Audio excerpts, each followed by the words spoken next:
Hopefully by now you've understood numbers 0 through 6. And now it's time to understand 7, 8, and 9. But this is where it gets a little complicated. As we discussed earlier, we're a 5-dimensional being. We know this. We have 5 senses. We see, we hear, we smell, we taste, and we touch. But it's not simply that we have these 5 senses. I mean, a dog has them too. We are aware of these senses, and that gives us our 6th sense. So a common misconception with the chakras is that we have 7 of them, but that 7th chakra is just a repetition of the 6th. And this is why I'm explaining 6, 7, 8, and 9 all together in one bunch. Technically, this is all one step. To understand that, refer back to the Fibonacci sequence. As things evolve, the steps between each evolution are going to become a little bit more complex each time. With that being said, let's use the stoned ape theory. So there was a fungi, and this fungi is a one-dimensional consciousness.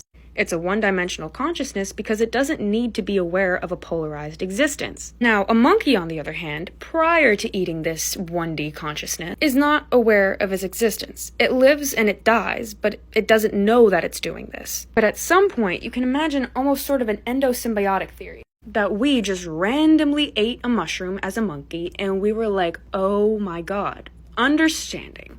I ate this mushroom, I'm tripping balls, I'm looking at my monkey brother, and oh my god, it's my monkey brother.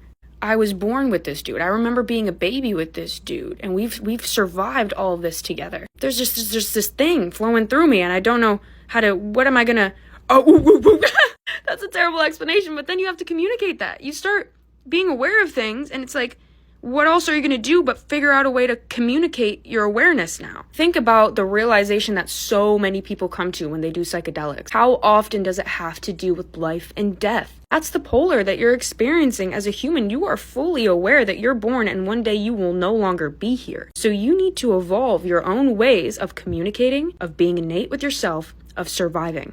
As you expand these points, either through generations of being a species and storing it into your DNA, or even just through a lifetime of experience and learning and understanding, these thresholds, these comfort zones are going to get bigger and bigger and bigger until they start to overlap. Now let's apply some basic physics of light and light frequencies. What happens when you take a blue light frequency and a yellow light frequency? You're going to start to get green. And if you're doing this properly, green and orange are going to happen simultaneously. Furthermore, once you've unlocked those 5, the 6th and the crown also happen simultaneously. But now there's 4.